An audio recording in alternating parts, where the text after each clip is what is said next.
안녕하세요. 안녕하세요. 자, 대박 열린 고시학원에서 미생물 담당하고 있는 이승훈입니다.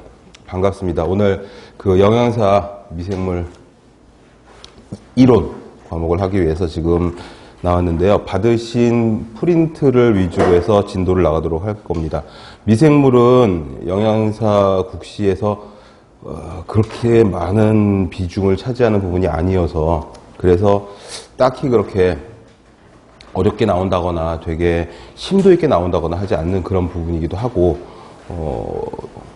60년대 초반에 영양사가 생긴 이후로도 아마 중요도가 그렇게 높지 않은 부분이기는 할 거예요. 이게 위생학하고도 겹치기도 하고, 그 다음에 이 미생물을 또 따로 있기도 하고, 이렇기 때문에 여기저기서 겹치는 그런 그 부분이기는 한데, 그래도 따로 나와 있는 과목이니까 간단하게 좀 정리를 해가지고 영양사 시험에 필요한 엑기스만 모아서 그래서 진도를 한번 나가도록 해보겠습니다. 우선 들어가기에 앞서서 미생물은 가장 중요한 게 분류를 잘 아셔야 됩니다. 분류를. 그래서 첫 번째가 미생물의 분류고요.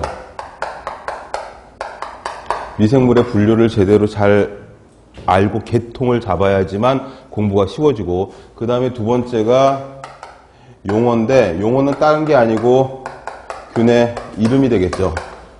이게 지금 어색해서 여러분들 다 보시는 분들이나 지금 나와 계시는 분들이나 전부 다 그 전공자시긴 한데, 미생물은 굉장히 다 자신 있는 과목 중에 하나잖아요. 보통 내가 학교 다니면서 미생물은 제일 잘했다, 뭐 다들 이렇진 않죠. 가장 미움을 받고 있는, 생화학과 더불어서 가장 미움을 받고 있고 가장 자신이 없기도 하고, 그나마 다행인 건 비중이 좀 적어서 다행이다 싶은 그런 과목이긴 한데, 그게 가장 중요한 게, 그 이유가 이 균 이름이 어색해서 늘상 쓰는 이름들이 아니다 보니까 균 이름들이 어색하고, 그놈이 그놈 같고, 이것도 균 같고, 이것도 곰팡이 같고, 효모 같고, 뭐가 뭔지 구분이 안 되는데, 그걸 가지고 문제를 내니까 좀 더 헷갈리는 면이 없잖아 있는데, 우선은 그래서 이렇게 체계적으로 나 받으신 그 유인물을 구분을 해서 제가 두꺼운 글씨로 구분을 잘 해놓긴 했는데, 그래도 형광펜이나 뭐 이런 것들로다가 분류를 처음에 세균과 곰팡이와 효모와 이런 식으로 구분이 되어 있거든요. 그리고 그 중에서 식품과 관련이 있는 것들, 식품의 변질이나 식품의 가공, 제조에 관련 있는 것들, 그것만 딱딱 찝어가지고서 공부를 하시면 외워야 될 게 뭐 수십, 수백 개가 돼가지고, 그래서 어려운 부분들이 아니기 때문에 의외로 쉽게 나와서 쉽게 풀 수 있는 효자 과목이 될 수가 있을 겁니다. 그리고 상식적으로 알고 있는 내용들이 또 워낙에 많아서 다른 과목들이랑 많이 겹치거든요. 공중보건학과도 겹치지, 그 다음에 또 뭐 있어? 아까 말씀드린 위생학과도 겹치지 하기 때문에 생화학하고도 겹치는 부분이 굉장히 많이 있죠. 가공학하고도 겹치고, 치즈 제조나 뭐 변폐나 이쪽에 있어서는 그렇기 때문에 그런 부분들을 먼저 처음에 분류하고 용어, 그리고 그 진도를 나가 보도록 하겠습니다. 첫 페이지에 보시면은 미생물의 분류가 나와 있는데, 우선 미생물은 작은 생물을 말하는 거여서 눈에 보이지 않는 생물을 말하는 건데, 눈에 보이는 생물들도 있죠. 눈에 보이는 애들은 곰팡이, 효모 이런 것들이 눈에 보이는 미생물들입니다. 전부 다 안 보이는 건 아니고요. 그래서 처음에는 미생물이 없는 생물인 줄 알았다가, 거기 나와 있는 안톤 반 레베누크라고 하는 사람이 현미경을 발명을 해서 돋보기 같은 것들을 여러 개 겹쳐가지고 현미경을 발견을 했죠. 그래가지고 미생물의 존재를 처음에 알게 됐고, 그 다음에 그 유명한 파스테르 박사는 화학에서도 나오죠. 화학에서도 나오고, 라세미체 뭐 이런 거 할 때 나오고, 화학에서도 나오지, 의학에서도 나오지, 백신도 발명을 했지, 미생물에 있어서는 또 굉장히 혁혁한 공이 있습니다. 이 파스테르 박사는 저온살균법을 최초로 고안을 했죠.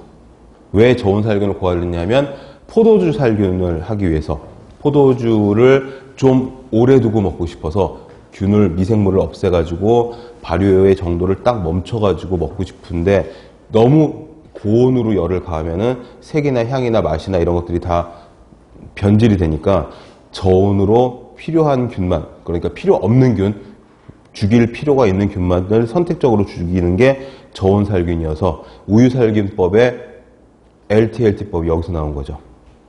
그 다음에 틴달은 내열성 포자를 발견했고 간헐멸균도 발견을 했고 로버트 코우는 역시 이 사람은 균들을 다 발견을 했어요. 위에 있는 파스테르는 탄저균 같은 것들의 백신을 발명을 했고 그래서 파스테르와 로버트 코우가 거의 동시대 사람이고 업적이 굉장히 비슷한데 주로 파스테르는 백신을 발명했고 코흐는 균을 발견했고 그 균의 백신을 발명한 게 파스테르고 뭐 이런 식으로 되어 있습니다. 그 다음에 한센은 희석법으로 효모 세포의 순수 분리 이렇게 간단하게 정리를 하는데 사람 이름과 그 사람의 업적 같은 것들을 연결해 놓고 틀린 것을 고르시고 이런 문제가 잘 나오니까 사람 이름과 그 사람의 업적은 꼼꼼하게 체크를 해두시고 말씀드린 것처럼 미생물의 분류가 지금 나와 있는데 분류학상 위치는 엽상식물에 속하고 거기에 균류, 조류, 지의류 이렇게 되는데 지의류는 일반적으로 미생물로 치지 않습니다. 지의류는 어떤 것들을 말하는 것들이죠? 이끼 같은 것들이 지의류에 속하는 것들이죠. 땅에 옷이란 뜻입니다. 말 그대로. 전부 한자 용어이기 때문에 한자에 조금 익숙하신 분들은 되게 쉽고 한자가 좀 어색하면은 사전 같은 것들을 찾아보시면 많이 나올 텐데 지의류는 말 그대로 땅지자에다가 옷의자를 써가지고 땅의 옷, 이끼 같은 것들을 말합니다. 거기에 이제 균류가 나와 있는데 균류에 분열균류, 점균류, 진균류. 진균류가 보통 우리가 얘기하는 이게 펑가이라고도 읽고 펀자이라고도 읽고 저희 1학년 때 미생물 교수님은 풍기 이렇게 읽으셨었어요. 풍기가 뭐 풍기물 아니야? 뭐 풍기 막 이렇게 해줄 막 뒤에서 킥킥거리고 막 웃었는데 실제로 풍기라고 읽기도 하더라고요. 보니까 진균류가 보통 효모 아니면 곰팡이가 진균류에 들어가잖아요. 미생물 중에서 좀 강력한 애들이죠. 효모하고 곰팡이가 같은 패밀리 진균류로 분류가 되는데 효모하고 곰팡이를 어떻게 구분하죠? 뭘로 구분하죠? 간단하게. 이것도 영양사 기출문제 예전에 있었던 쉬운 문제. 뭔가 혼자 수업을 하고 있는 그런 분위기가 느껴지는 거죠. 지금 우리가 함께 하고 있는데 지금 이 공간에 따시키는 그런 분위기가 있는 뭐 그런 분위기인데 아무튼 이거가 균사체라고 하죠. 균사체. 일반적으로 100%는 아니지만 균사체라고 하는 균사가 실이잖아요. 균의 실을 만들어내는 걸 곰팡이, 실을 만들지 않는 걸 효모 이런 식으로 구분을 합니다. 가장 간단한 일반적인 구분으로. 그래서 곰팡이의 균사체, 곰팡이가 또 자실체를 만드는데 이게 몸통이잖아요. 몸통. 곰팡이의 자실체가 커진 거. 이 실자가 열매 실자 아니겠어요? 그래서 또 자실체가 커진 게 버섯이잖아요. 버섯을 풍기라고도 부르는 모양이더라고요. 그래서 그 발음도 영판 이상한 건 아니더라라는 거죠. 하고 그 진균류에 보시면 조상균류, 잔항균류, 담자균류, 불안정균류 이렇게 분류가 되어 있는데 이게 아마 여러분들은 국시만 끝내고 나면은 미생물을 보실 일이 아마 없으시겠지만 혹시라도 그쪽 계통으로 공부를 더 하신다거나 이쪽 계통으로 공부를 더 하시거나 뭐 공무원 시험을 준비한다거나 하면은 또 들여다 봐야 되는 게 조상균류, 담자균류, 잔항균류, 불안정균류 이제 분류가 됩니다. 여기서는 간단하게 곰팡이, 효모 이렇게 되어 있지만 미생물 체계에는 각각의 곰팡이와 효모의 이름들이 쭉 나열이 되어 있는데 이제 이게 정신하다 노는 거죠. 그래서 싹 다 빼고 일단 한글로만 분류를 해놨으니까 우리 영양사 국시를 위해서는 이 정도만 봐도 충분합니다. 분류는 일단 그렇게 되고요. 그 다음에 그 밑에 가시면 명명법이 나오는데 아시다시피 모든 생물체, 생명체들은 전부 다 국제적인 표준에 따르고 있죠. 그래서 종명과 송명과 종명을 같이 성과 이름처럼 그렇게 같이 부릅니다. 이거를 이탈릭체로 써야 되는 게 규정이고요. 오른쪽으로 15도 기울여서 그거는 국제적인 약속이고 이게 국제적인 약속이다, 우리만의 약속이다, 틀린 걸 골라라 이런 문제도 심지어는 시험에 나왔었으니까 어려운 문제만 나오는 거는 절대 아니죠. 어려운 문제 한두 문제 나오고 대부분 것들은 쉬운 것들, 정의를 알고 있는지, 분류를 잘 하고 있는지, 그 정도 나오니까. 그 정도로 명문법을 보는데, 그 밑에 보시면 이제 미생물은 세포로 이루어져 있고, 많은 미생물들이 단세포, 하나의 세포로 이루어져 있는 애들이 많아서 그 세포를 들여다보자고 하는 게 바로 세포의 구조가 되겠습니다. 원핵세포, 진핵세포. 이거는 간단하게 원시핵세포와 진핵세포. 진짜 세포, 원시핵세포. 이런 식으로 외우시면은 절대로 헷갈릴 일이 없습니다. 원시핵세포는 아무래도 미개한 거죠. 원시적이니까. 그래서 원시핵세포인 원핵세포는 핵막과 인의 구분이 없어요. 그래서 세포질이라고 하죠. 이 용어를 많이 아셔야 되는데, 세포가 이렇게 있으면 우리 옛날에 많이 그렸었잖아요. 왜? 지금도 기억이 나는데, 핵이 있고 핵막이 있고 안에 뭐죠? 염색체가 이렇게 있어가지고 염색체가 몇 쌍이 있고 그 밑에 이제 골지체가 있고 뭐 에코가 있고 그 다음에 이 번데기처럼 생긴 미토콘드리아가 있고 뭐 이런 식으로 막 다 그랬었잖아요. 이렇게 구멍 좀 빡빡 뚫려 있고 막 이런 식으로. 이거는 이제 진핵세포인 거죠. 진핵세포. 이 안을 세포질이라고 하는데, 세포질 안에 핵막과 인의 구분이 없는 것이 원시핵세포인 원핵세포입니다. 이게 좀 더 원초적인 거죠. 그래서 그런 식으로 구분하시면은 절대로 헷갈릴 일이 하나도 없고, 호흡을 하는 부분도 달라서 원핵세포는 세포막으로, 근데 진핵세포는 요 미토콘드리아로, 미토콘드리아는 여기서 호흡기라고 되어 있지만 미토콘드리아는 워낙에는 발전소죠. 발전소. 에너지를 발생시키는. 생화학 과목에서 TCA 사이클을 하고 전자전자계 나오면 이 미토콘드리아 안에서 일어나는 호기적 인산화, 그래서 ATP를 만드는 거잖아요. 그러니까 여기서는 호흡기로 분류를 한 거가 뭐냐면, 산소가 일로 들어가가지고 에너지를 발생시키니까, 그래서 호흡기로 분류를 해놓은 겁니다. 그러니까 이런 요약 정리가 되어 있는 내용들이나 책의 글들을 읽을 적에 중요한 건 뭐냐면, 이렇게 마음을 활짝 열고 이해하려고 막 생각을 하면서, 미토콘드리아는 분명히 에너지를 발생시키는 발전소라고 했는데 어째서 여기서는 호흡계라고, 얘는 호흡을 하는 게 아닌데 뭐 이런 식으로 생각을 하시면은 절대 진도가 잘 안 나간다는 거죠. 이런 식으로 구분을 하시고, 중요한 건 그 밑에 있는 원핵세포의 종류와 진핵세포의 종류예요. 이 문제는 항상 나옵니다. 연애사 수업을 학교에서도 하고 학원에서도 하고 여기저기서 되게 많이 하는데, 그 기출문제집들을 쭉 보시면은 이게 10년 전 기출문제나 5년 전 기출문제나 작년 거나 올해 거나 문제가 거의 바뀌지 않은 것을 보실 수가 있을 거예요. 아마 볼륨은 조금씩 두꺼워지는 것 같긴 한데 문제는 변함이 없거든요. 그 말은 뭐냐면, 미생물은 전혀 새로운 것도 그닥 없고 버릴 것도 그닥 없고, 미생물이라고 하는 굉장히 넓은 학문 중에서 식품 미생물에 딱 국한된 것만 모아놓은 거기 때문에 최신 정보 이런 게 별로 없어요. 법령이 바뀌는 것들도 없고. 그러니까 옛날 책을 보셔도 상관은 없는데 오타나 뭐 오답 같은 것들이 있으면 좀 망하니까 최근 걸 보시는 게 좋겠죠. 이 얘기를 왜 하냐면, 이 원핵세포의 종류와 진핵세포의 종류를 구분하라는 문제가 항상 있었습니다. 기출문제. 이렇게 간단하게 이제 미생물을 맛을 보고 그 다음에 이제 본론으로 들어가도록 하죠. 첫 번째는 세균입니다. 뭐를 먼저 하느냐는 크게 중요하지 않으니까 곰팡이가 먼저 나와 있는 책도 있고 뭐 세균이 먼저 나오는 책도 있지만, 아무튼 우리는 세균을 먼저 보도록 하겠습니다. 세균은 위에 있는 표에서도 보셨다시피 원핵세포로 되어 있습니다. 그 말은 뭐냐면, 세균은 핵막과 인의 구분이 없다라는 거죠.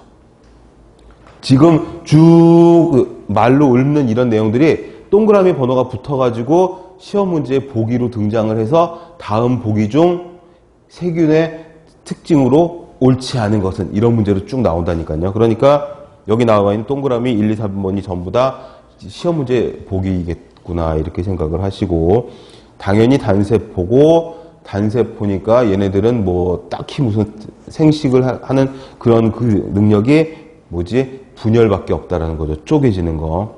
그리고 종류와 수가 너무 많아서 밤하늘을 별 만큼 많고, 공기, 토양, 물. 이건 뭐냐면 대기, 수질, 토양, 환경에 전체적으로, 전반적으로 다 존재한다는 그런 뜻입니다. 공기, 토양, 물 이걸 다 외울 필요는 없겠죠. 그냥 주위 환경에 다 있다 이렇게 생각하시면 됩니다. 대기, 수질, 토양이거든요. 이게 전부. 그리고 기본 형태는 구균. 구균도 한자 용어죠. 구는 동그란 모양을 말하는 겁니다. 그래서 구균은 영어로 코코스라고 하죠. 코코스.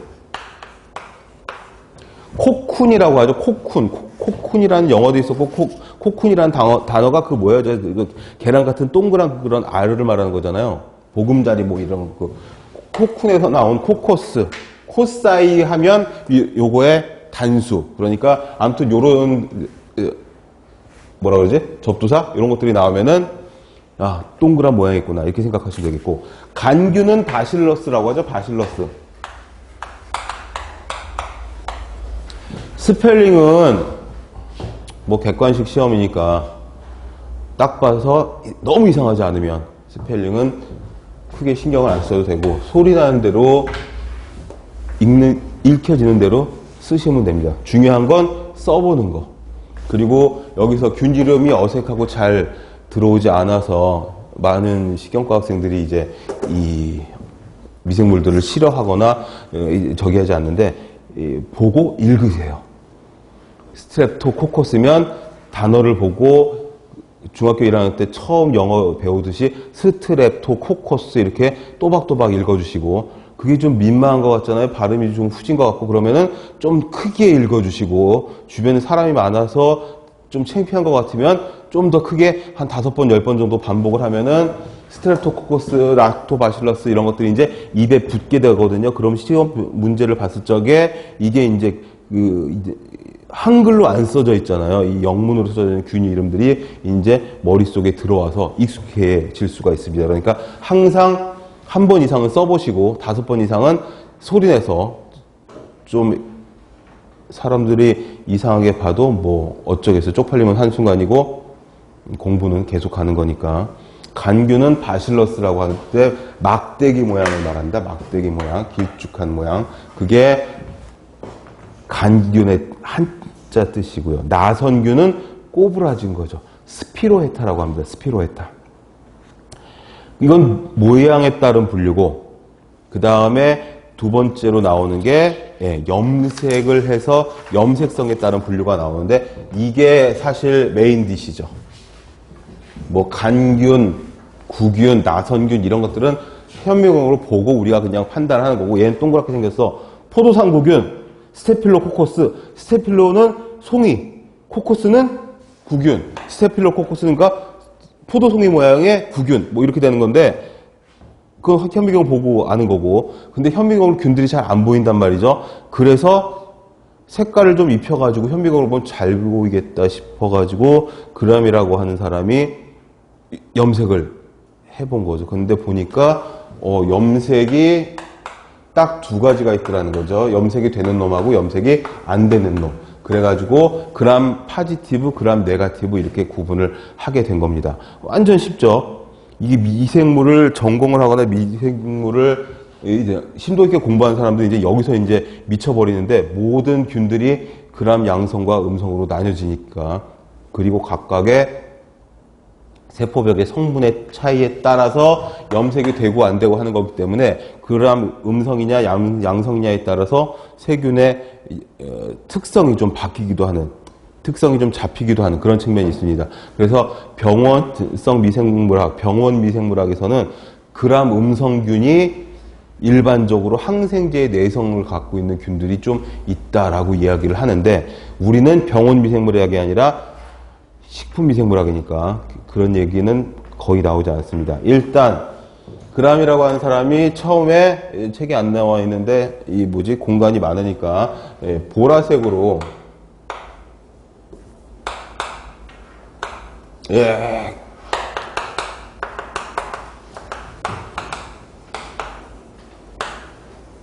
크리스탈 바이올렛이라고 하는 염색약으로 염색을 했더니 염색이 되는 거야. 얘는 염색이 안 됐어요. 염색이 안 됐는데 그 염색이 안 되면 안 보이니까 다른 걸로 염색을 또 해봤죠. 그게 뭐냐 하면은 사프라닌이라고 하는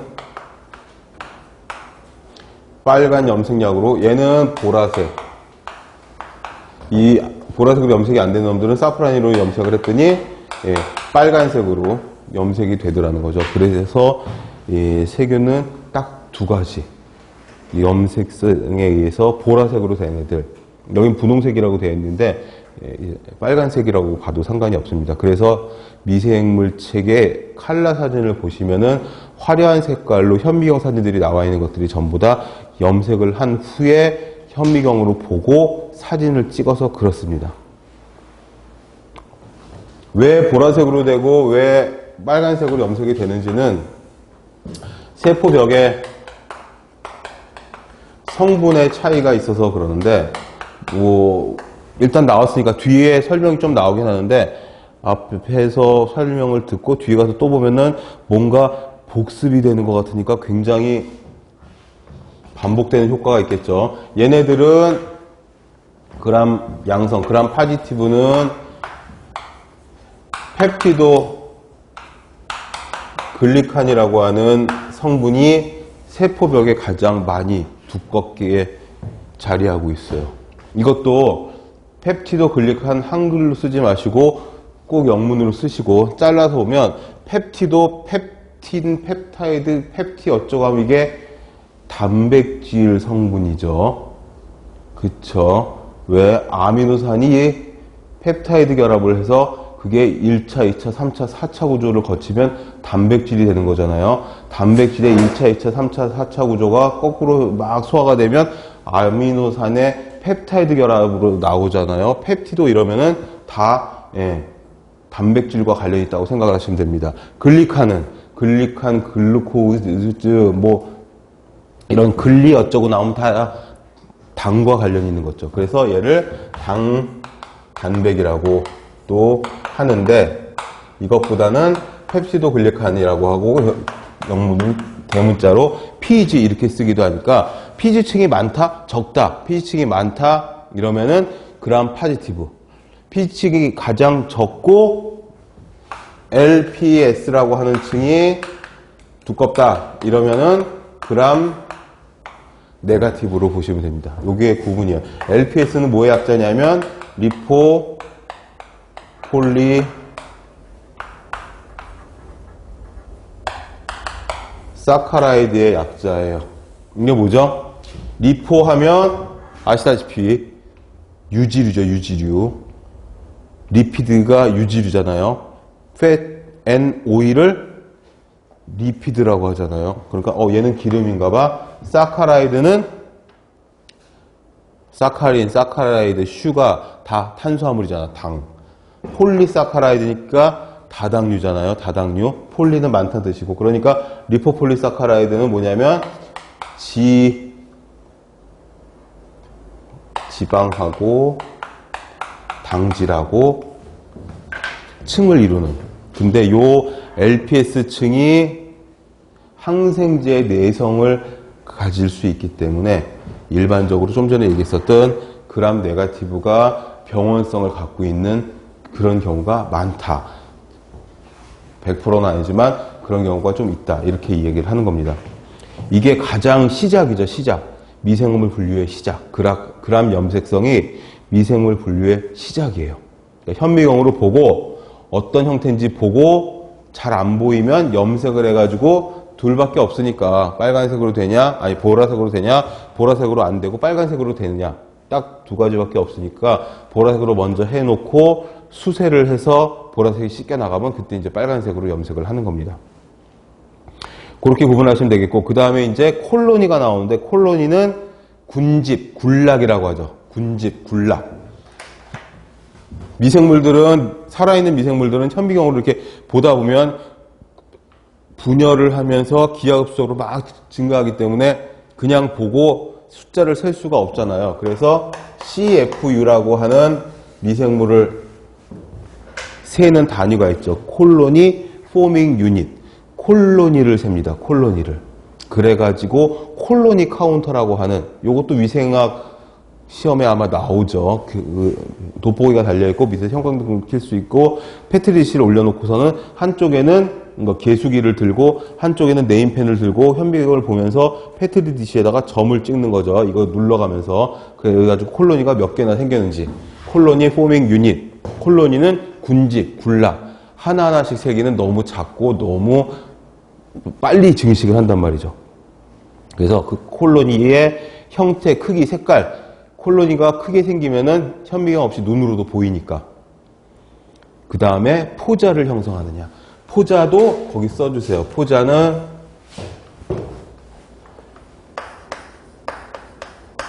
캡슐이라고도 하고 보통 스포라고도 하고 아포라는 말을 쓰기도 하고, 포자 자체는 한자를 직역하면 뭐 만두 뭐 이런 뜻이잖아요. 주머니란 뜻이죠.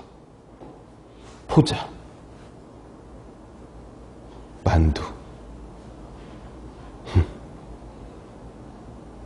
포자는 미생물이 생식을 하기 위해서 자기의 유전 형질이나 자기의 세포를 떼어가지고 보내는 그 미생물의 알처럼 볼 수도 있고요. 또는 상황이 안 좋아지면, 환경이 나빠지면 주머니를, 스포를, 캡슐을 만들어가지고 그 안에 숨는, 그래가지고 열이나 빛이나 또는 건조한 상황에서도 살아남기 위해서 만드는 보호막 같은 걸로 보시면 됩니다. 그래서 일단 포자를 만드는 포자 형성균이다, 이렇게 말이 나오면 열과 빛과 건조, 살균, 멸균에 굉장히 강한 특성을 가진다, 이렇게 보시면 됩니다. 주로 진균류가, 곰팡이 종류가 거의 다 포자를 만드는 걸로 되어 있잖아요. 그래서 아까 잠깐 지나가다가 말씀드린 진균류가 굉장히 죽이기 힘든 그런 균이라고, 질긴 균이라고, 강력한 균이라고 말한 게 바로 그렇습니다. 실제로 세균을 죽이는 항생제보다 곰팡이나 이 진균류를 죽이는 항진균제가 훨씬 독해요. 그리고 한두 번 먹어서 죽지도 않아요. 진균류의 가장 대표적인 질병이 뭐예요? 불치병, 무좀 있잖아, 무좀. 저승까지 갖고 가야 되는, 절대 낫지가 않잖아요. 낫는다고 하는 건 다 거짓말이잖아. 아무튼 진균은 그렇게 포자를 만드는 균들은 죽이기가 굉장히 어려워요. 그만큼 생명력이 강하다는 거죠. 미생물 실험실에 미생물을 실험을 하고 있는데 곰팡이가 한번 잘못 퍼지면 다 스톱이에요. 망하는 거야. 곰팡이는 살균 멸균이 잘 되지가 않기 때문에 곰팡이를 다 퇴치할 때까지 모든 실험은 다 스톱을 시켜야 돼요. 제가 예전에 연구소에 있을 적에 미생물 방 바로 옆에서 실험을 하고 있었는데 미생물 방에 곰팡이가 돌았다 그래가지고 난리가 나가지고 한 보름 이상을 실험을 안 하고 계속 살균만 하고 있더라고요. 그럼 망하는 거죠. 그게 바로 그거잖아요. 항생제의 원조가 뭐야? 항생제의 시발점, 항생제의 시초, 항생제의 오리진. 페니실린 있죠, 페니실린. 페니실린이 그거잖아요. 플레밍 박사가 미생물을 도마를 해놓고 퇴근을 했는데 그 다음날 아침에 와서 보니까 내가 키우려고 했던 미생물들은 다 죽어 없어지고 거기에 이상한 푸른색 곰팡이가 피어 있어가지고, 아! 됐다! 큰일 났다! 곰팡이가 피어가지고 내가 키우려고 했던 미생물이 없구나 하고 이렇게 보니까 푸른 곰팡이 주변에 미생물들이 싹 다 죽어 있어가지고, 어머, 푸른 곰팡이가 다른 미생물을 죽이나봐. 그래서 거기서 나온 게 페니실린이잖아요. 페니실린으로 어마어마하게 인구가 많이 늘어나는 효과가 있었죠. 죽는 사람을 많이 살렸으니까. 그러니까 그런 식이다. 사이드 이펙트로 생겨나긴 했지만 이 포자라는 말이 나오면은 무조건 다 일단 얘는 강력한 놈이구나, 이런 이해를 좀 가지시면 좋겠고, 편모는 털을 말합니다. 털인데 무슨 털? 하나밖에 없는 털. 그걸 말하는 거죠. 선모 이래버리면 많은 털. 그 집신벌레의 껍데기처럼 빠박하게, 그 뭐지, 키위의 표면에 난 털처럼 빡빡하게 많이 나 있는 그런 잔털은 뭐 선모. 편모 이러면은 길고 하나의 털, 뭐 두 개인 털도 있는데 아무튼 그렇다. 편모가 있느냐 없느냐, 있다면 어디에 나 있느냐, 뭐 이런 식으로. 그 다음에 생리적인 성질, 산소가 필요하냐 필요 없냐. 산소가 필요하면 공기를 좋아하는 거니까 호기성. 간단하게. 산소가 필요 없는 애들도 있죠. 공기가 있으면 오히려 죽는 애들도 있단 말이에요. 그것은 혐기성. 공기를 혐오해. 공기가 있으면 죽는 애들도 있죠. 편성 현기성, 한쪽으로 치우친 현기성균들, 뭐 이런 것들을 각각 구분을 해가지고 이런 것들을 알고 있는지 모르고 있는지 시험 문제에서 묻는다는 거죠. 그 다음에 당 발효성, 당을, 이거 식품미생물학이니까 당을 발효시켜가지고 유기산이나 알코올 같이 좋은 걸 만들 수 있느냐, 없느냐. 그렇게 이제 분류를 하고 이제 하나하나씩 들어간 겁니다. 그 다음에 이제 식품과 관계 있는 세균들이 어떤 게 있냐. 첫 번째는 내생포자를 형성하는, 내생포자는 포자인데 어떻게, 예, 포자낭이라고 하는 주머니를 따로 만들어서 그 안에 포자를 만드는 거예요. 그럼 반대로 외생포자라는 게 있죠. 외생포자는 그냥 포자를 바깥에다가 주렁주렁 매다는 걸 외생포자를, 간단하게 내생포자는 이렇게 포자 자체가 주머니라는 뜻인데, 포자가 들어있는 포자낭을, 포자 주머니, 포자낭을 만들고 그 안에 포자를 생성하는 걸 내생포자라고 하고, 외생포자는 이런 식으로 있잖아요. 왜 미생물 학책에 보면 이렇게 곰팡이에 현미경 사진이나 그림 같은 것들 보면 바깥으로 이렇게 포자들이 두루룩 매달린 것들, 이게 바람 불고 막 이러면 포자가 하나씩 다닥다닥 떨어지면서 이제 흘러가는 거죠. 민들레 홀씨가 바람에 날아 흩어지는 것처럼. 그래가지고 빵 같은 데에 곰팡이가 이렇게 펴있다 싶으면은 그 곰팡이 부분만 떼대고 먹으면 전혀 아무런 적이 없는 거죠. 포자는 이미 온 집안에 다 퍼져 있는 거니까. 그래가지고 환경만 맞으면 어디서든 곰팡이가 피어날 수 있다는 거죠. 그렇다고 해서 실험실처럼 우리가 전부 집안을 살균 멸균 할 수는 없는 거고, 들락날락하면 다 미생물은 들락날락하니까 같이. 일단 식품과 관계 깊은 세균에 내생포자를 형성하는 세균이 있는데, 유명한 바실러스가 있습니다. 바실러스. 속명과 종명을 부르기로 했으니까 속명은 성에 해당하는 거죠. 그래서 바실러스 속에 있는 아이들을 쭉 지금 나열을 할 겁니다. 근데 이 바실러스 속의 특징은 내생포자를 형성하기도 하고, 그 다음에 그람 양성이고, 그람 파지티브, 그람 더하기, 그 다음에 호기성부터 통성, 현기성, 간균 이렇게 되어 있습니다. 호기성부터 통성, 현기성 이러면은 공기를 좋아하기도 하고, 통성, 현기성 이러면은 현기성이긴 한데 딱히 공기가 있고 없고를 구분하지 않고 살 수 있는 애들을 통성균이라고 해요. 반대는 편성이 되겠죠. 편성균은 공기가 있으면 죽는 거야. 그게 이제 우리 위생학 시간에 많이 나오는 통조림 식중독, 뭐죠? 클로스트리디움 보툴리늄 균이 편성 현기성 균이어서 공기가 있으면 아주 죽을 것 같은 그런 균들인 거죠. 아무튼 그러고 내생포자 형성하고 내열성, 포자를 형성하는 애들은 다 내열성을 갖고 있어서 100도로 끓여도 죽지 않아요. 그러니까 가정에서 얘네들을 멸균할 수 있는 방법은 거의 없다고 보면 된다. 하나가 있겠죠. 자외선을 쪼이거나 압력밥솥을 넣고 찌면 되겠죠. 그 외에는 죽일 수 있는 방법이 없다. 그리고 이 바실러스 속은 배지, 통조림, 병조림 이런 것들의 오염을 일으키는 균이다. 배지는 미생물을 배양하기 위해서 우리가 인위적으로 만드는 미생물의 집이죠, 집.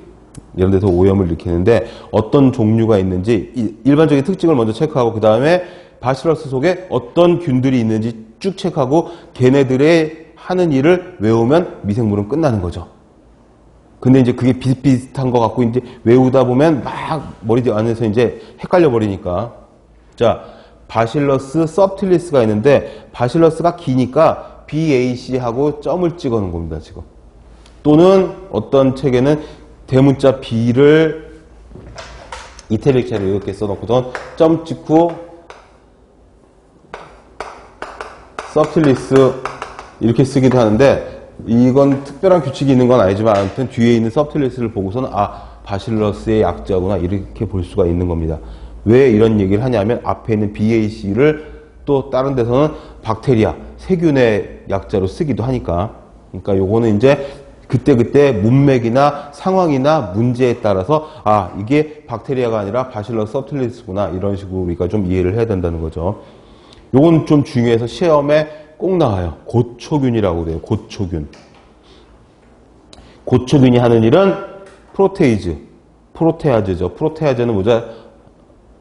효소네, 효소. ASE로 끝났으니까 무슨 효소예요? 이게 단백질을 분해하는 효소겠지. 아, 단백질 분해 능력이 있는 세균을 만드는구나. 일반적으로 세균들은 단백질을 좀 좋아합니다.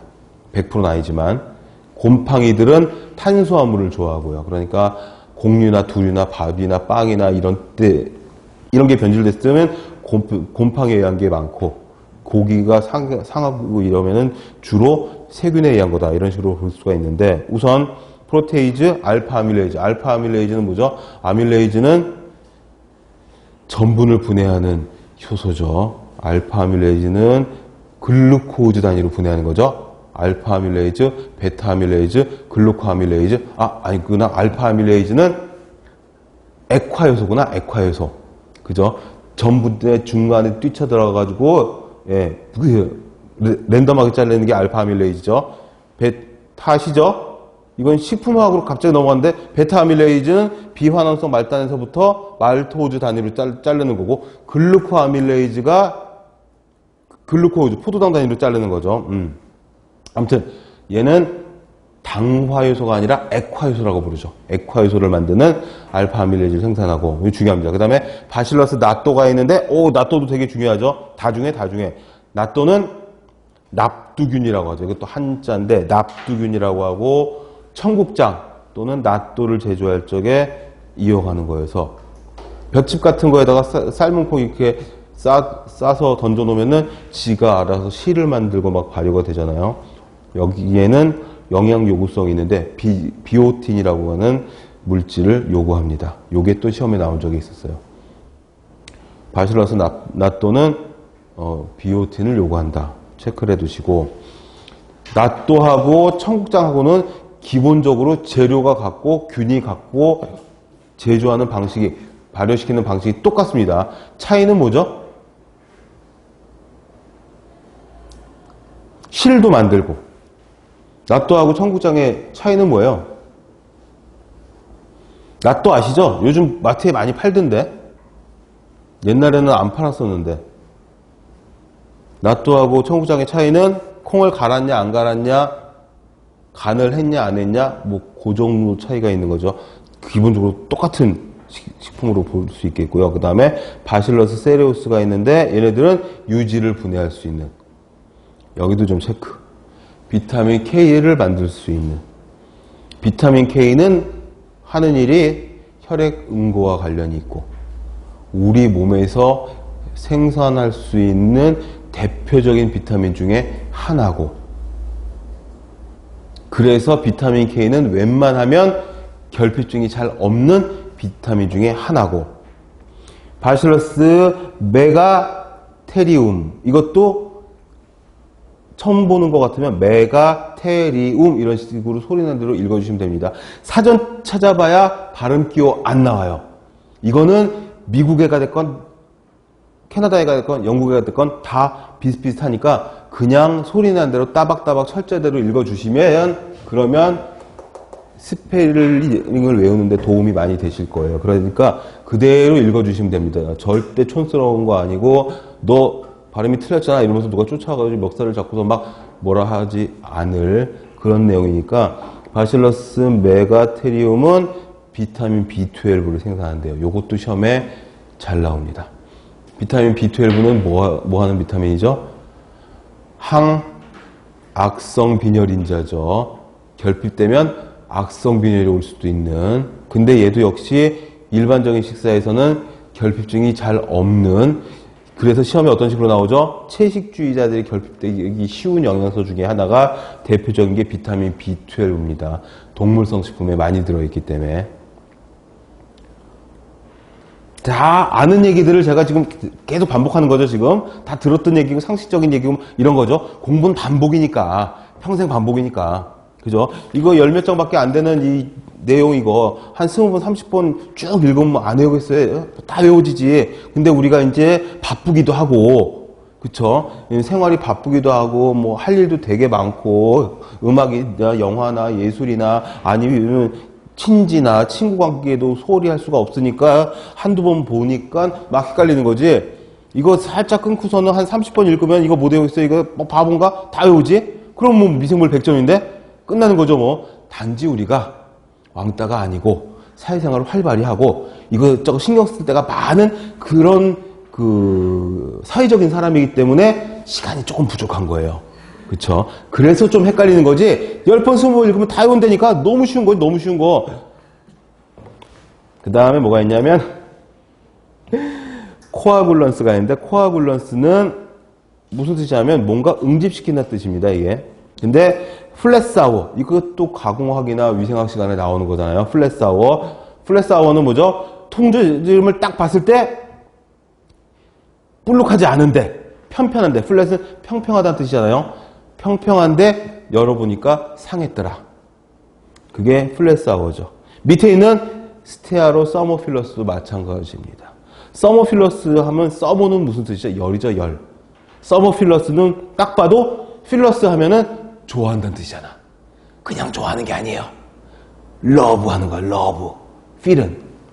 그래서 필하모니 오케스트라 이런 거가 뭐야? 하모니를 사랑하는. 하이드로필릭. 친수성, 하이드로포빅, 소수성, 뭐 이렇게 되는 거죠. 그러니까 딱 봐도 스테아로 서모필러스는 열을 굉장히 좋아하는 호열성 균이구나.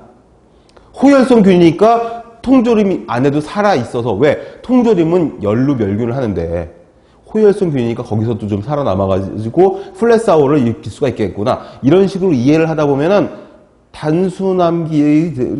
단순함기를 넘어서서 평생 기억에 남을 수 있는 그런 내용들이 될 수 있다는 거죠. 그래서 단순함기로 절대로 안 되는 거 있잖아요. 뭐 감자는 솔라닌 뭐 이런 것들, 이런 단순함기 외에 이해해서 좀 넘어갈 수 있는 것들은 이해를 하시면은 공부하시는데 굉장히 도움이 될 겁니다. 그 다음에 이제 안트라시스도 있어요. 탄저병 유발. 이런 부분들은 이제 간단하게 뭘로? 단순하기로 외우시면 되고. 그 다음에 클로스트리디움이 나오는데, 클로스트리디움도 포자 형성균이에요. 내생 포자를 형성하는 포자 형성균이고, 클로스트리디움은 유명하잖아요. 그람, 양성이고, 유포자, 무분모, 편성, 혐기성, 간균. 이것도 한 10번 읽으면은 클로스트리디움 나오면 쭉 머릿속에 떠올 정도로 돼. 근데 우리가 10번을 잘 안 읽으니까. 얘네들은 단백질 분해, 당 분해, 식품의 팽창 심한데 유명한 건 뭐죠? 클로스트리디움 보툴리늄 때문에 그렇죠. 보툴라이넘, 보툴리늄 어떻게 읽어도 상관없어요. 일단 클로스트리디움 보툴리늄은 독소형 식중독. 독이 굉장히 치명적인 독이죠. 신경독이죠. 열에는 약하지만 균 자체는 열에 강하고 독소는 열에 약하고 보툴리늄 톡신이 보톡스죠, 보톡스. 맹독성이어서 공중보건 쪽에서는 생물 테러 감염병에 속하기도 하는 그런 세균이고요. 치사율이 굉장히 높은 식중독균이어서 식중독 사망 통계 같은 거 보신 적이 있으시면 찾아보시면 클로스트리디움 보툴리눔에 의한 사망 건수가 1년에 없거나 한 건 있거나 뭐 그래요. 통조림 식중독균이긴 한데 워낙 멸균을 잘해서 걸릴 일은 잘 없다. 근데 아무튼 굉장히 치사율이 높다. 치사율이 뭐 40%에 달한다. 이런 책도 있고. 그 다음에 부티리컴.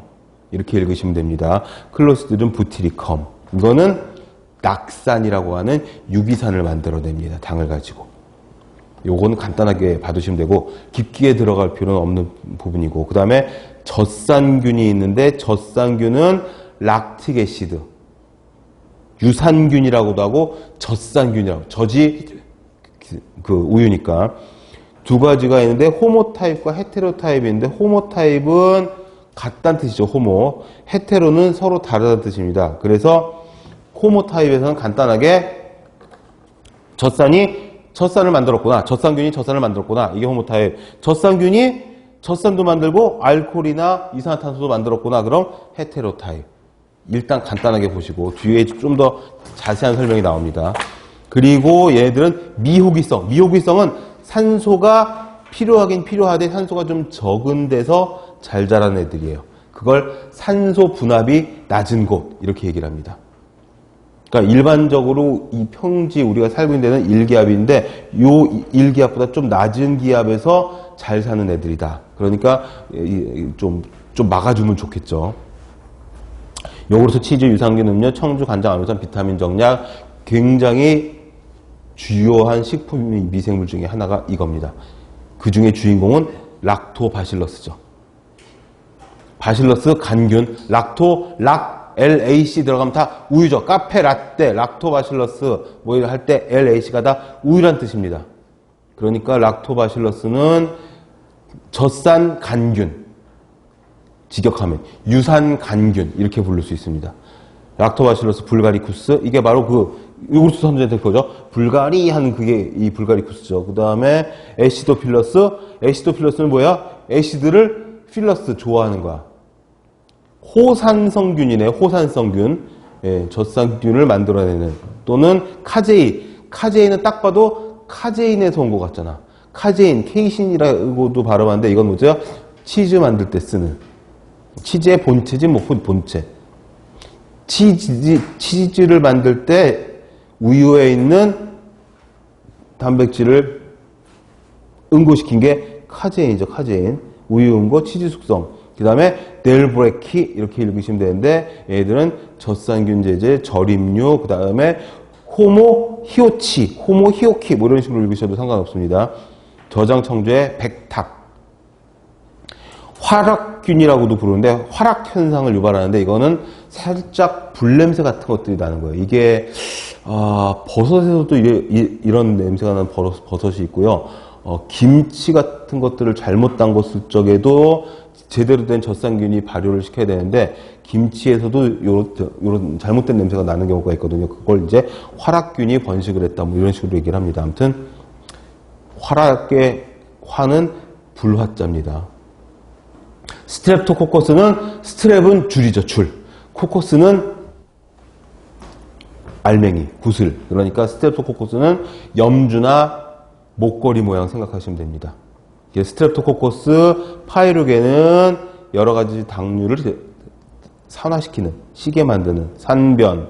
스트랩토코커스 락티스 산패 우유, 산패 청주, 요구르트. 그 다음에 치즈 요구르트 만들 적에 스타터, 종균이라고도 하죠. 종균. 씨앗이 되는 균. 스트랩토코커스 서모필러스 말 그대로 열을 좋아하는 스트랩토코커스. 스트랩토코커스 페실리스, 피컬리스 어떻게 읽어도 상관이 없는데 편하신 대로 읽으시면 됩니다. 피컬리스, 피실리스 뭐 한글로 그래서 안 쓰는 거야 이게 다. 이게 이제 식품위생의 오염 지표균인데 피컬이라는 뜻이 똥이라는 뜻이 있어요. 별로 좋지 않은 뜻입니다. 그래서 피컬리스, 필컬, 피시스 이런 말이 나오면 똥이라든지 똥냄새라든지 이런 의미가 있어요. 그러니까 딱 봐도 별로 좋은 것 같지 않은데 뭐 이렇게 되는 거죠. 그 다음에 류코노스톡, 루코노스톡 어떻게 읽어도 상관없고 얘네들은 자주 나옵니다. 유제품의 향기, 절임류의 숙성. 그 중에 유명한 게 류코노스톡 메센테로이드. 요게 이제 헤테로용 젖산균으로 유명하니까 이것도 체크를 해두시고 나와 있는 지금 나온 이제 균 이름들은 뭐는 뭐 이런 식으로 공통된 것도 있고 구분이 되는 것도 있는데 공통된 것들도 뒤에 딱 표로 정리를 해놨으니까 그것만 딱 외우시면 됩니다. 그 다음에 피디오코커스, 페디오코커스 편하신 대로 피디오코커스 이렇게 읽어도 되는데 맥주의 변폐균. 피디오코커스 세레비제 어떻게 읽어도 상관없습니다. 편하신 대로 읽으면 되는데 많이 읽어주시는 게 좋아요. 그 다음에 채소 절임에 피디오코커스 펜토사세우스 편하신 대로 읽으시면 되고 근데 절대적으로 소리내서 읽으시면서 공부를 하셔야 돼요. 그래야지 보면서 철자를 눈으로 쫓아가게 되고 그 철자가 눈에 박히고 내가 읽으면서 내 소리를 귀로 한번 들으니까 여러 번 반복 효과가 있어서 미생물 공부하시려면은 절대적으로 사람이 있건 없건 간에 쌩까고 읽으면서 공부를 하셔야 됩니다. 꿋꿋하게. 그 다음에 간장덧, 이게 피디오코코스 할로필러스. 할로라는 말이 들어가면 뭐죠? 염분이죠, 염분. 할로필릭 하면은 염분을 또 좋아하는 거야. 염분을 좋아하는 호염성균이죠. 당연히 간장은 짜니까 호염성균이 거기서 장난을 치겠죠. 이런 식으로 이해와 암기를 같이 가는 겁니다. 자, 그 밑에 표를 보시면은 표로 나눠놨어요. 호모, 헤테로. 호모는 당이 발효돼서 젖산을 만드는 거. 헤테로는 당과 알코올 CO2 생성하는 거. 구분을 딱 해놨죠. 그래서 구균, 간균 딱딱 구분을 해놨습니다. 구균은 호모 타입은 스트랩토코커스, 피디오코커스. 헤테로 타입의 구균은 류코노스톡. 그리고 각각의 간균들을 밑에다가 구분을 해놨으니까 요거를 눈에다가 딱 집어넣고 있다가 이거를 표로 나눠놓은 게 왜 그러냐 하면 요거를 다음 보기 중에서 문제를 얼른 만들 수 있죠. 다음 보기 중에서 호모 타입 간균이 아닌 것은 해놓고서는 락토바시스, 불가리코스, 카제이, 델브레키 한 다음에 브레비스 하나 쓱 집어넣는 거죠. 이런 문제가 실제로 많이 나와요. 매년 나온다는 매년. 그러니까 이거를 무조건 구분하시는. 이거는 뭐 이해를 할 거 없이 단순하기로 일단 읽으셔야 되겠죠. 그 다음에 호모 타입과 헤테로 타입의 반응식을 밑에다가 적어놨습니다. 이것도 반응식을 외울 필요는 없고 화학 반응식이 나오면 또 되게 싫어하잖아 또 막. 그러니까 C2H12O6 포도당이죠. 포도당이 젖산을 만들었구나. 헤테로 타입에서는 젖산과 C2H5OH 있죠. 이거는 에탄올이잖아. 이 정도는 외우고 있죠 우리가. 딴 건 몰라도 에탄올, 초산, 그 다음에 글루코즈 이 정도는 알잖아요. C2H5OH, 그 다음에 C6H12O6, 그 다음에 초산, 아세틱에시드는 뭐죠? CH3COH. 그런 것들이 나오니까 헤테로 타입이 타입 1과 타입 2로 나뉘는구나. 이런 식으로 보시면 되겠습니다. 그런 다음에 이제 초산균, 3페이지 밑에 있는 초산균은 잠시 쉬었다가 들어와서 하도록 할게요. 10분 쉬었다가 하겠습니다. 안 빠르죠? 느린가요?